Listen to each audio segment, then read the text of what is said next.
Hey everyone, welcome to episode 146 of the All Dolphins podcast on this Friday, December 1st. We're turning the calendar as Omar is checking his look. You look good, Omar. No I, worries. no, I need to get my hair done. It's growing. Go ahead.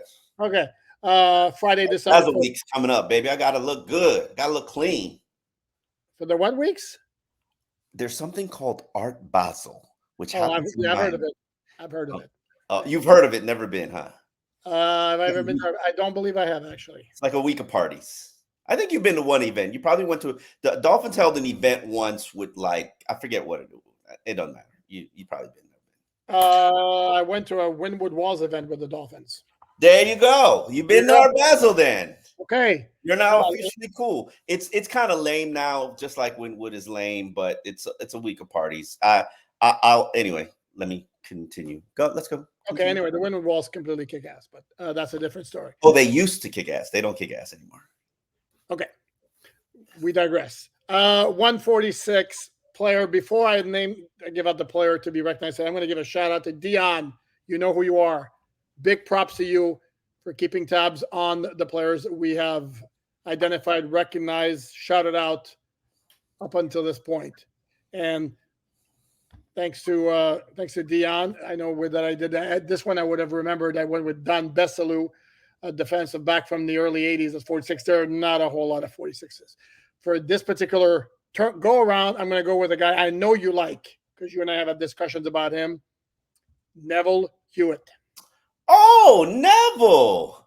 I do like Neville. Right? I never understood why Neville doesn't get a fair shake in the NFL. He does. He's still in the league. Yeah, he's still in the league, but he's like on year 8 and always a minimum contract, always a last guy on the 53-man roster, ends up starting the season, ends up giving you 80 plus tackles, special teams demon, but yet he's always a year-to-year guy. How long has Neville Hewitt been in this league? And he never gets the respect or props. I'm not saying that he's a stud player, but bro, Neville Hewitt has been in the league 2015. This is his 9th NFL season. Ninth NFL season. One year he had 134 tackles for the New York Jets, and then they didn't re-sign him. It's just no respect for Neville Hewitt ever. Correct. But he's one of those guys who's a good dude. I believe he's from a military family or he went to military school, one of those. He's a good dude. He's not going to cause issues. One of those guys. Here's the thing. If we're going to be honest, he's not like a difference maker type of guy. Okay. That's fair. But he's a guy who's going to have a long career again because he does the things right and he can help you in a lot of different ways. Okay. Was Raekwon McMillan a difference-making type of guy? No. Okay.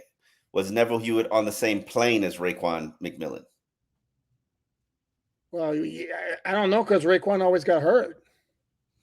So Neville Hewitt was better than Raekwon, is what you're saying. No. He's had a better career because Raekwon's career has never gotten started. That's for those who don't know, former Dolphins second-round pick who basically blew out his knee, first punt he ever covered as a rookie. And then it's been one injury after another. He's on IR with the Patriots right now. I believe they signed him a contract extension after putting him on IR. So, I mean, he's another one of those guys who's a good dude who teams like to have, but he's not an impact. 2-down linebacker, and Emmanuel Ogbah showed up, and immediately Brian Flores was like, "I don't need you anymore. Goodbye." And they traded him to the Raiders. Oh yeah, it was very clear. Landon Roberts showed up, instantly became a team leader. Oh, correct. You said Ogbah. I was going to say that's kind of apples and oranges. Did I say Ogbah? You did. My bad. I meant Landon Roberts. Right. Who, by the way, before we don't worry, folks, we are going to get to the Dolphin news of the day, but we're chatting up. It's all kind of strolling down memory lane, and some people actually like to stroll down memory lane. Yes, and this is Dolphins related, and this is 2023 stuff. Landon Roberts, did you know he leads the Pittsburgh Steelers in tackles? Not surprised. Nope. But I'm sure everybody's going to say he sucks in Dolphins land, and that David Long is way better in coverage, even though David Long doesn't do coverage here. Which is weird because that was the book on him coming out of Tennessee that he was great in coverage. And you're right, he's not on the field all that much. Hey, but he is tied for the team lead in tackles, and I would say if I'm putting together a top 5 list of why the Dolphins have the number 7 defense, in the NFL, David Long would be in my top 5 list. The emergence and productive play of David Long. Are we talking about reasons or are we talking about players? Reasons. Well, okay, because if we're talking You players, gonna fight me on this? Are you really gonna fight me on this? Where my well, box? it's a reason. If you're gonna go like players, I think I didn't say players. I said reasons. Top 5 reasons why they are the number 7 defense in the NFL. Jalen Ramsey, clearly, return of Jalen Ramsey sits at the number 1 position. I don't agree. Dude's played 3 games. I mean, no offense. Oh, 3 games and they're a completely different defense in 3 games. Dude, they weren't coming on before Jalen Ramsey got They back? were coming on, but Cater Kohu going into nickel and not having to play on the boundary, bro. Come on now. I still think they were good to me. Okay, we're gonna do this. We're absolutely gonna do this because I know the fans, they want it. They're not even backing down. Top 5 reasons why the Dolphins are the number 7 defense in the NFL right now. We're gonna do this. No. Well, I mean, again, I don't know how specific you want reasons. Again, number 1 reason, they have a lot of talent on defense. Okay, they had a lot of talent on defense at the beginning of the season, and they sucked. Yours sucks, but they sucked very early on until week 4, until they got acclimated to the until they got acclimated to the new scheme, and then until they got some guys healthy, starting with Jalen Phillips. I think Jalen Phillips's return to health made a big difference. And my number 2 reason would be the bookend pass rushing they've gotten. Okay, but they had that bookend pass rushing at the beginning of the season, and they sucked because Phillips was injured. Okay, Phillips was injured now. And when Phillips was injured, Andrew Van Ginkel was giving you more pass rushing than Bradley Chubb. What now? That's true. You got me on that one. I can do this all day. Jalen Phillips' return, his emergence, his shifting Kohu to his role, that to me is the number 1 reason that they're playing their top 7 defense. Number 2, they're stingy against the run. Despite their disaster of a season opening performance, I believe they've allowed 2 teams to rush for over 100 yards. What? Actually, no, I should retract it. That should be my number 1. The fact that they're ridiculous against the run. Look at me schooling Poupard. Okay, you're not but you see, but you're still sticking with Jalen Ramsey at number 1, and I refuse. Jalen Ramsey, the numbers with Jalen Ramsey are ridiculous. Like might be the number 1. That might be number 1 in the NFL. I believe it. The last I checked, and I didn't check the game against the Jets, where they allowed how many yards to the Jets? Tim Boyle. I didn't ask you for your excuse and reasoning. How many yards? Aiden O'Connell. I did not ask you for your excuse and reasoning. Okay. I wanted the number of yards, and everybody knows Rain Man knows the number. Give me the number, Rain Man. Of the Jets game, I was like, what, $169 or something? But it's okay, $169. They were top 5 in the NFL with Jalen Ramsey, just statistically, and then averaging $165. They might now be top 3. What? It's 3 games for Jalen Ramsey. 4 now. 4. Oh, sorry, 4. You're right. Look at this. Time number 2, I've corrected Poupard. He is off his game today. It's Friday, damn it. Listen, Ramsey, the run defense. Then I know there's something else in there. I'll give you the pass rushing. Then there's David Long. His emergence, because let's be real, Vic Fangio thought he sucked at the beginning of the year, and then it clicked for him, and he started to come on. And yes, he's not an every down player, but the fact that he's come on and has helped them, especially suffocating the run, that's tremendously important. And then opportunistic turnovers. They weren't getting them in the beginning of the season. Now they're finally getting them. This is where I could be a smart ass, and I would say, as opposed to inopportunistic turnovers. Sorry. Just take your L. I'm not going to take my L because here's the other thing too is, and I like David Long, but have you really noticed him the last few weeks? He had a period of time when he was playing really, really well. I mean, I'm not saying he's playing poorly. I'm just saying that I haven't noticed. I mean, if you look at his, you also haven't noticed a team put up over 200 yards on them. Like, again, it goes way back. I think actually, I would make the argument Baker's played better than David Long the last month. okay, I'm not going to fight you on that, but the Baker also plays more downs, and guess who leads the team? Who is tied for the team lead in tackles? It's Javon Holland and David Long. According to the official NFL stats that I just looked at, Javon Holland has one more tackle. Really? So there. I hate the NFL's official stats. There's always something off about them. Anyway, no, and it's also very interesting that they don't have. Oh, they must have changed the stats. They must have made a correction. Yeah, and it's weird with tackles too. Anyway, I'm not gonna. No, I don't want to fight you on this. He's been. Let's take the L. I'm not gonna take the L, and I completely refuse to say that the Dolphin defense is 70 NFL because Jalen Ramsey as the number one reason. I think that's putting too much importance on the guy. Oh, you're gonna do this. I'm about to give you a different finger. And yeah, by the way, for those who somebody commented that we don't like each other, so that was a joke. I'm kidding. Okay. Who commented that we don't like each other? We've done 146 podcasts. Are you serious? Yeah, there's sometimes we don't like each other, but generally we like each other. We wouldn't be doing this podcast if we didn't like each other. Like we've been friends and talking crap for over a decade. How do we not like each other? Like, no, and if you want a podcast where all we're going, that's a good point, Omar. Absolutely. Yes, that's a good point, Bart. It's phenomenal. Yeah. That makes great podcasting.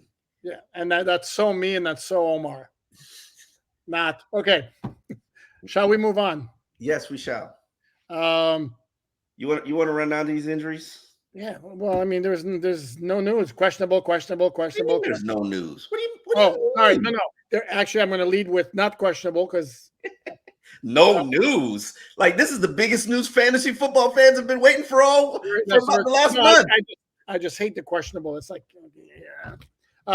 Devon Achane definitely playing. Robert Hunt definitely playing. No game status designation for either player.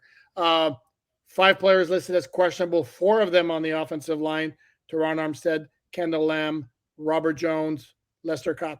And the 5th is Javon Holland with his knees, though everybody practiced on Friday. Omar? Yes, everybody practiced on Friday. The most important thing is Robert Hunt was not listed as questionable, so he's going to be playing. The question is whether he's going to be starting. Mike McDaniel would not acknowledge that, would not confirm that. I think maybe a lot of that has what? Sorry. I don't like you. No, I'm just kidding. No. Here's the thing. Mike McDaniel would not acknowledge that before practice. Okay. Well, me thinks he acknowledged Devon Achane was playing before practice. I think he was one of those. I'm going to throw you guys a bone since everything I say is usually I'm going to say. To me, if there was any sort of doubt about Robert Hunt starting, he would have been listed as questionable. I think the fact that he doesn't even have a game status designation, I am going to go out on a limb and tell you Robert Hunt starting at right guard against Washington. And I am actually going to say that I think that there's a possibility that you might be wrong. And here's my reasoning why. What are you shaking your head for? Here's my reasoning why. Liam Eichenberg has actually played well at right guard. Write it down. Liam Eichenberg actually might have a home at right guard. Like, write it down. And you already have a right guard, though. He's got a home he's got a current home. He's also an unrestricted free agent. Oh, I understand that. But you don't actually think they're sitting Robert Hunt to keep Liam in the... No, I think they're sitting Robert Hunt to get him healthy for elimination games. How many times have you heard that? That term, you roll your eyes every time he says it. This ain't the NCAA tournament. Hey, to him, it's the NCAA tournament. And the funny thing is, when we sit here and we ask him and we peppered him these questions and we peppered the team these questions, what have you learned from the 8-3 start? What have you learned from the 8-3 start last year? What will be different this year? You know what's different? He ain't playing injured players. That's what's different. And he is committed to making sure the people that he needs when it's elimination games, which begin on week 16 against the Dallas Cowboys, week 17 against the Baltimore Ravens, and week 18 against the Buffalo Bills, when they will be playing for playoff seeding and to ensure that they have as many home games as they possibly can, because they know they are a completely different team at home than they are on the road. That's when everybody will be playing. And that's why I also will say, even though Teron says I'm playing, I think he falls into the Xavier Howard category of things, where Mike McDaniel says, not so fast, my friend. Oh, channeling Lee Corso. I like it. Here's the thing. And I love I love the narrative. And I know it's part of the media game that we play of like, what did you learn that we weren't good enough last year to win games? There's a suggestion of like, there was something they didn't know last year about winning games in December. You know what your problem is? You know what your problem is? I have a lot of problems. Which one? You've been doing this for 30 plus years, and you've probably heard that answer 20 times, and it all just sounds the same to you. And every time somebody gives you one of those little football cliche answers, or it's a football cliche, what are you going to do differently than you did last year when you're 8-3? You just immediately just tune out. It's just like, because it's, and again, like I said, I understand the game that's played. For example, asking Tua, what are you going to do to cut down turnovers? Don't throw interceptions. I mean, do we actually think that there's something very specific that it's like, make sure my footwork is proper. Make sure that I throw the ball away instead of checking that, instead sometimes trying to force it. And that would be an answer that I would be a lot more comfortable with than he said that answer. No, I didn't. Yes, he did. Okay, yes, I'll give you another example. I don't believe so, but I'll give you another example, and I'll go check on that one. This time number 3, I've corrected too far today. No, I'm not giving that one. What, Mike? What are you going to do to help the team get off the faster start? Oh, I mean, that's like call better plays. That's what Mike McDaniel's showing up and like, okay, we don't feel like playing, or like, so we're actually going to care in the first. I mean, that's the whole. I hear where you're coming from, but that's not the same thing. And I've probably asked Joe Philbin or Tony Sperano one of those questions about what are you going to do to get the team off to a better start. I mean, you need something. It's the same thing as me, backing Mike McDaniel into a corner about his 3rd and 1, 3rd and 2, 4th and 1, 4th and 2 struggles. Correct. It's like, you need something. And he actually said, you know what? I got to lean on the run game a little bit more. I got to trust them. I got to build a run game that can get those. We got to continue to work on it. No, and that's the question. But that's better than what did you learn last year from December? I mean, there wasn't anything like structurally wrong. They just. No, I completely disagree with you. Mon frère. Go ahead. I remember the biggest thing that I learned. Yes, I did not cover the team last year. You did. Mm-hmm. I paid attention from the periphery. But when they were in that 5-game winning streak, there was never any panic. There was never any wavering. And in fact, when I came back, one of the biggest things that ever stand out to me from a Mike McDaniel press conference is he said, I am ultra thankful for that 5-game losing streak, because it helped me learn a lot and it helped me put things in perspective. And I believe that part of that perspective is how he's handled and he's approached these injuries. We're not going to play Xavier Howard on 2 bad groins just because we need him to make it through the game and then have him at 70% for all of the season. I'm going to shut him down for 3 weeks and hope he gets right. I'm going to do the same thing for Connor Williams. Robert Hunt, well, you could play on this hamstring injury, but you know what? I'd rather you not. And this has been case after case after case after case, to the point where now, even though Teron says I'm playing, and the coaching staff says we have full confidence to Teron if he says he's ready to go. And Teron, trust me, talking to him today, he feels like he got a lot to prove. He's very sorry and apologetic for the way he played last week, and he wants an opportunity to redeem himself. And I can commend that, because the player that I saw in that film, that was not Teron Armstead. I don't know who that was. Okay. Your point, however, suggests that part of the reason, big or small, that they lost 5 in a row last year was because of injuries and guys playing at less than 100%. That's kind of what you're going at. You're going with this. I think it was a factor.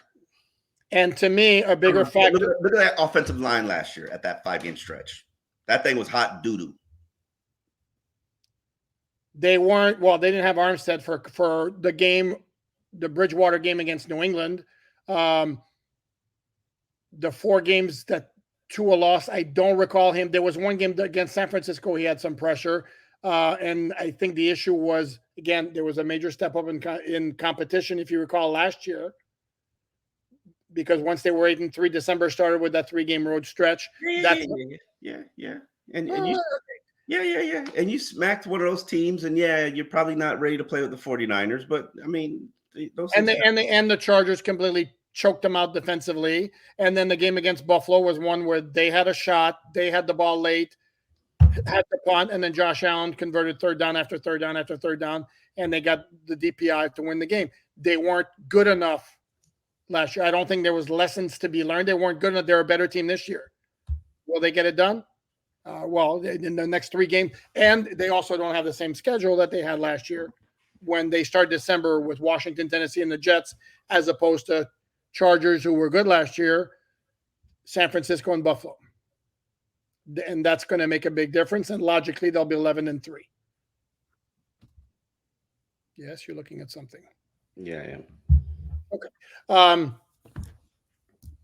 So no, I don't know. I'm not sure I buy this idea of what did you learn? And then that's Tua was asked this: what did he learn about December games last year? And what do you say? I learned how to fall better. Mm-hmm. And here's the other thing too: is I know Marcel asked about Tua's durability this year, and I know some people were all pissed off about it. You're jinxing him. And as Marcel said, we don't have that kind of power. And it wasn't because I brought up no injuries on the defensive side of the ball last week that Jalen Phillips tore his Achilles. Again, I kind of wish I had that power because then I could make wishes in different directions, but I don't. We just present the facts, and sometimes those things change. I think what is gone way too unsaid as far as reasons for why Tua has been able to be in the lineup every single solitary game. Look at the number of times he's given himself up on a play this season, which is something he did not do last year. I've seen him a couple of times. I want to say 5 or 6. He's literally scrambling. He's got a defender coming up, and he has slid in front of him, which is not something I remember him doing last year, because he would slide last year after a scramble. This time he'll roll out in the pocket, he'll be out in the open, and he'll slide in front of the guy instead of starting to run or whatever. That's made a huge difference. He's also thrown a couple of balls away, which I don't recall him doing very much, if at all, last year. So props to him for realizing it's okay to give up on a play, or props to Darrell Bevel and Mike McDaniel or Frank Smith for drilling into his head. It's okay to give up on a play if there's nothing there. Don't put yourself in harm's way for no reason. Your turn now, man. I've talked long enough. I don't like these long rambling speeches. I apologize to you. That's all good. Listen,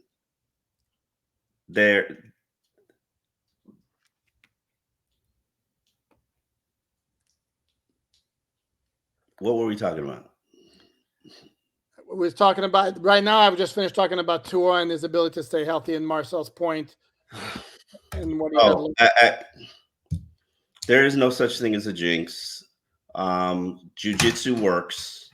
You see it. Tua operated on most of his hits and rolls. His head rarely ever hits the turf and canvas.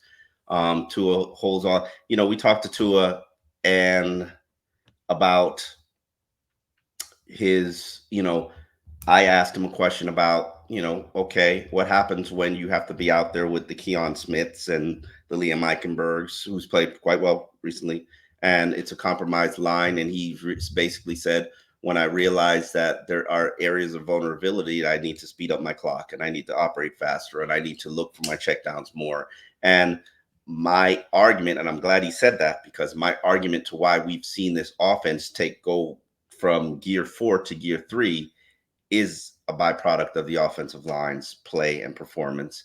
And nobody can sit here and nobody's been backing me up and saying, "Oh, Mar, you got a good valid point there." And they won't, because they want to keep these guys' confidence. But I'm sorry, Lester Cotton is not Isaiah Wynn, who, by the way, Mike McDaniel didn't close the door on Isaiah Wynn coming back, but he basically said, "I saw him the other day and I hadn't even thought about him."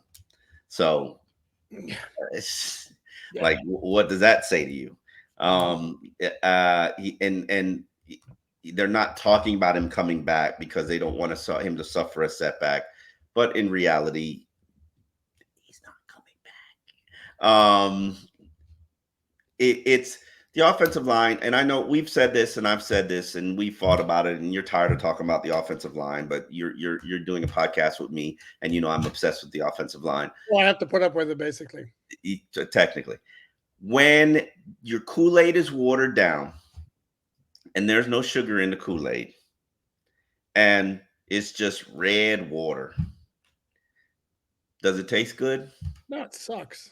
Yeah, I mean, it sucks.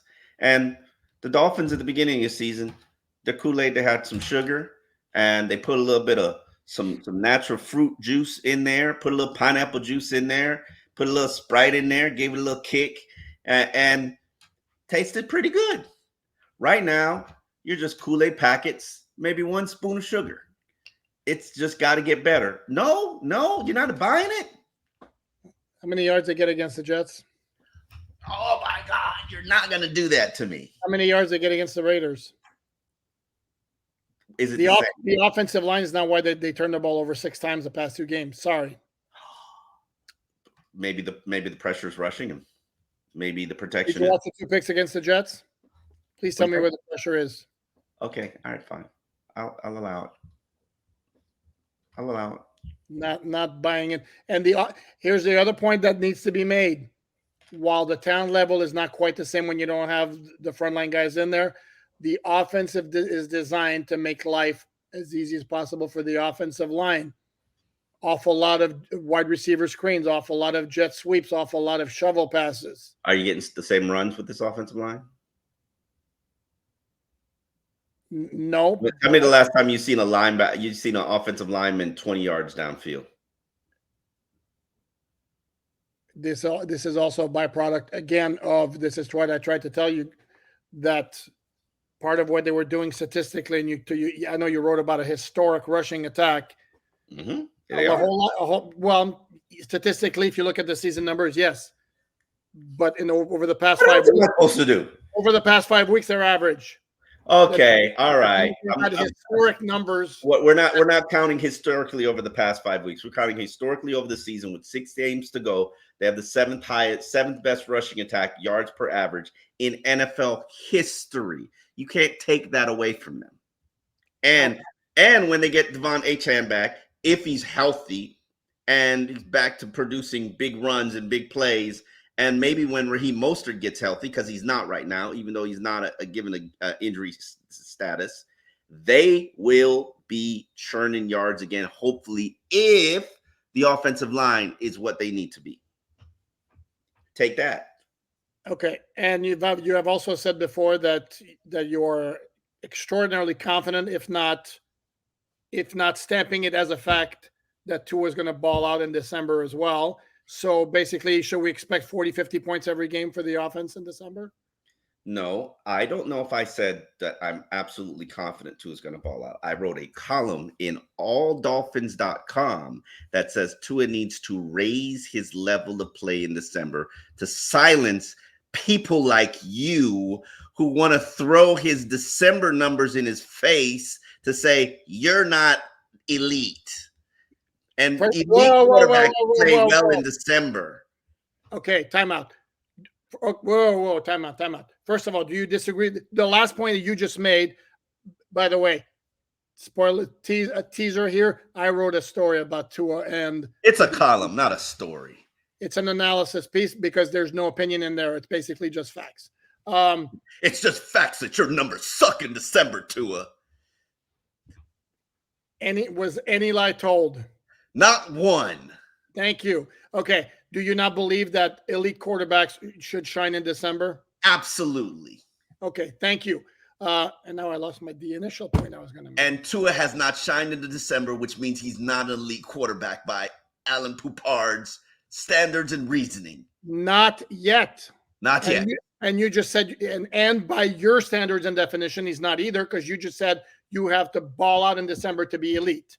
Correct. Career, and you're very, very big on the career passer rating, and his career passer rating in December and January is like 81.8. Correct. And you're also very, very, very big, barf, on the one-loss record for quarterbacks, correct?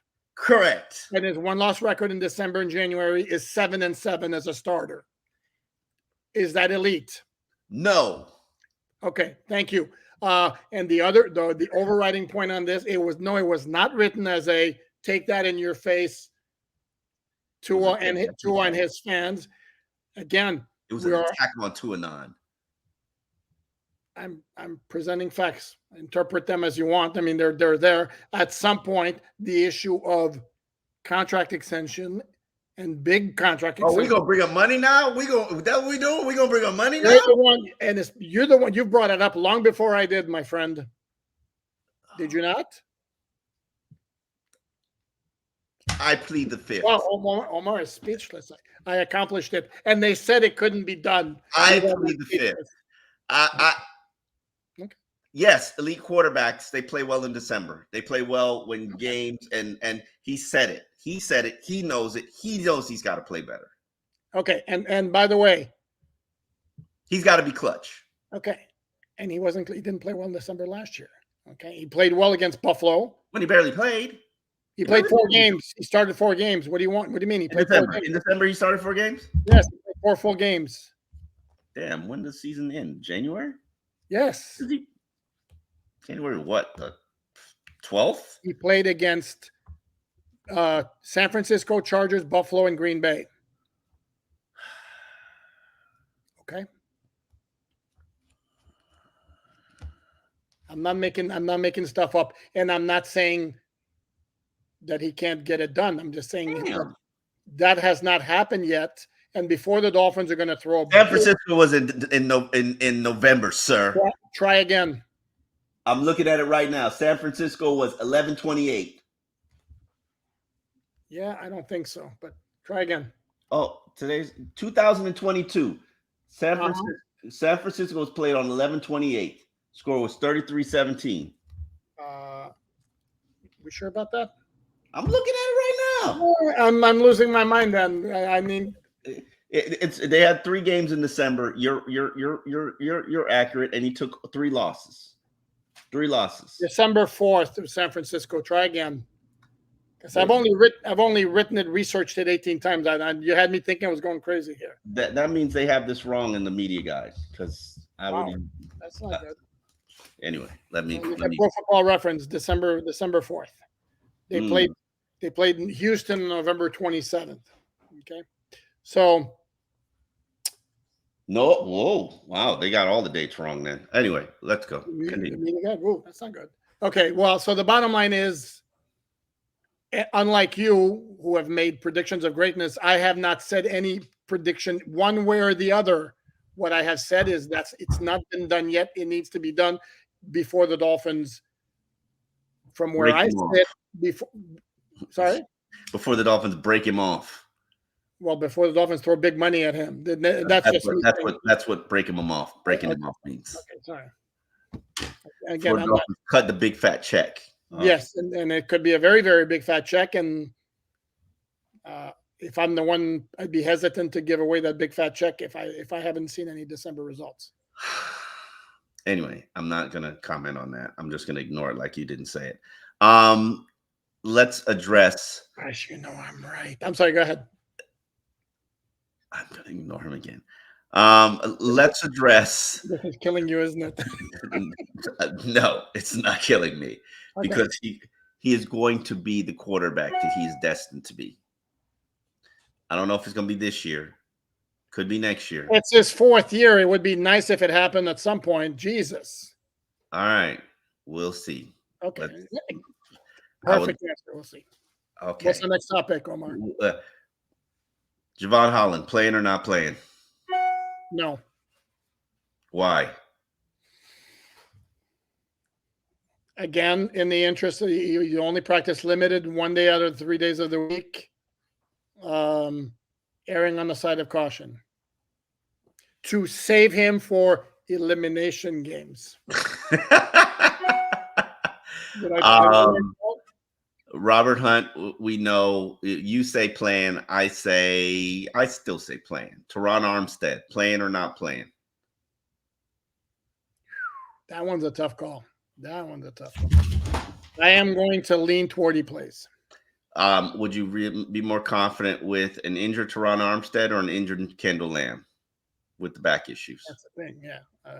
And I think that's part of my reasoning for Armstead playing, because I don't think Lamb's playing. And no offense, with all due respect, I'm not sure what my confidence level is in Keon Smith. Okay, Chris Brooks looks like he's going to come back onto the 53-man roster because of his special teams roles. Who's getting whacked? You know exactly who's getting whacked. Know exactly. Oh, they have 7 wide receivers. That's it. So you don't need to carry 7 wide receivers, especially since Tyreek's playing. Waddle's fine. Craycraft is fine. Cedric Wilson is fine. Chase Claypool did not get a game status designation, and Braxton Berrios is over his injury. That leaves out Robbie Chosen. I'm going to go a different direction, and I think Eli Apple gets whacked. That's absolutely would make sense as well, because he was inactive last time, I believe. So yeah, and they got cornerback depth right now. But Robbie Chosen can easily be waived, but then you got to subject yourself through that whole. Well, actually, anybody can claim him now and put him. Well, actually, no. You got to subject yourself through somebody claiming him again.